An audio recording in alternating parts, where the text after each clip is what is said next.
আসসালামু আলাইকুম ওয়া রাহমাতুল্লাহি ওয়া বারাকাতুহু।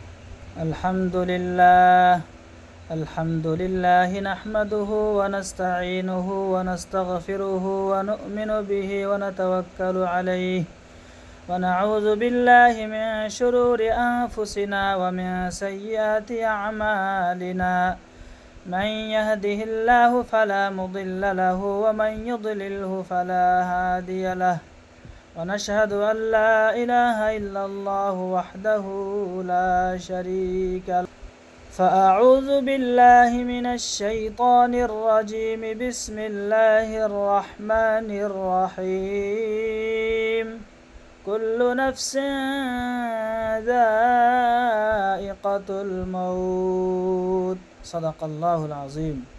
প্রিয় ভাই ও বোনেরা, আমরা জানি একদিন আমাদের এই পৃথিবী ছেড়ে চলে যেতে হবে।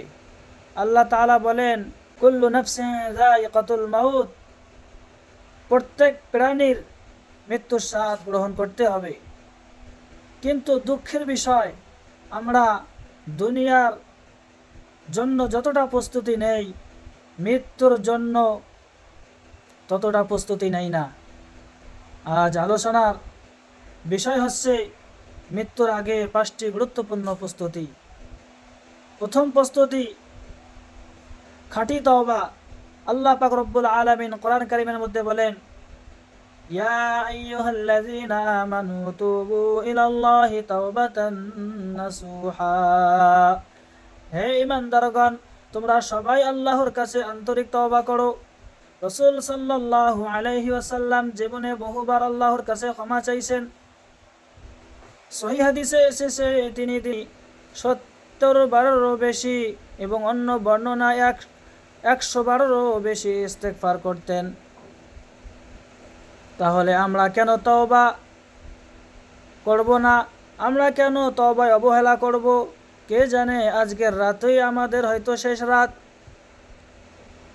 দ্বিতীয় প্রস্তুতি 5 ওয়াক্ত সালাত, 5 ওয়াক্ত নামাজ।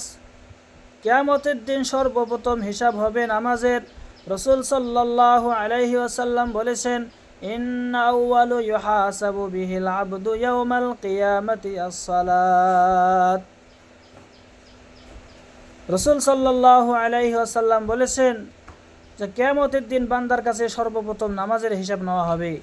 যে ব্যক্তি নামাজে অবহেলা করবে, যে ব্যক্তি নামাজকে হালকাভাবে নেয়, সে নিজের আখিরাতকে বিপদের মুখে ঠেলে দেয়। তাই আজ থেকেই সময় মতো জামাতে নামাজ আদায় করার চেষ্টা করুন। তৃতীয় প্রস্তুতি মানুষের হক আদায় করা। অনেক মানুষ নামাজ রোজা করে কিন্তু মানুষের হক নষ্ট করে। রাসূল সাল্লাল্লাহু আলাইহি ওয়াসাল্লাম বলেছেন, প্রকৃত নিঃস্ব ব্যক্তি সে যে কিয়ামতের দিন নামাজ রোজা ও যাকাত নিয়ে আসবে, কিন্তু কাউকে গালি দিয়েছে, কারো সম্পদ খেয়েছে, কারো রক্ত ঝরিয়েছে, তখন তার নেক আমল অন্যদের দিয়ে দেওয়া হবে। তাই কারো টাকা, জমি, সম্মান নষ্ট করে থাকলে মৃত্যুর আগে ক্ষমা চেয়ে নেওয়া।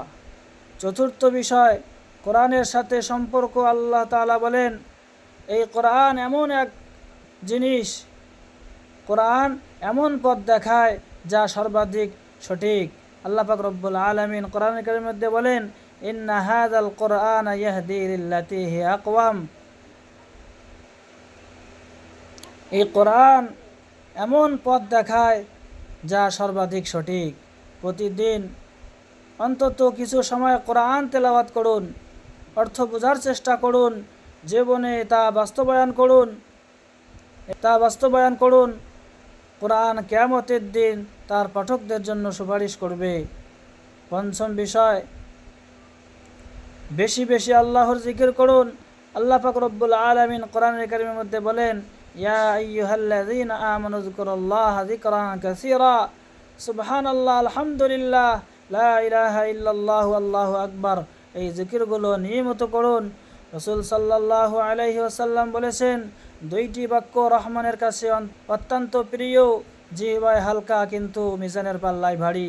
সুবহানাল্লাহি ওয়া বিহামদিহি সুবহানাল্লাহিল আযীম। শেষের নসিহত মুহতারাম প্রিয় ভাই ও বোন, মনে রাখবেন মৃত্যু কখন আসবে তা কেউ জানে না। আজ আমরা সুস্থ আছি, কাল নাও থাকতে পারি, তাই মৃত্যুর আগেই আল্লাহর দিকে ফিরে আসুন। রাসূল সাল্লাল্লাহু আলাইহি ওয়াসাল্লাম বলেছেন, বুদ্ধিমান সেই ব্যক্তি যে নিজের হিসাব নেয় এবং মৃত্যুর পরের জীবনের জন্য আমল করে। মুহতারাম ভাই ও বোন, আল্লাহ তাআলা আমাদের সবাইকে মৃত্যুর আগে খাঁটি তওবা করার, নামাজ সঠিকভাবে পড়ার, মানুষের হক আদায় করার, কোরআনের সাথে সম্পর্ক গড়ার এবং বেশি বেশি জিকির করার তৌফিক দান করুন। আমিন। ওয়া মা আলাইনা ইল্লাল বালাগ।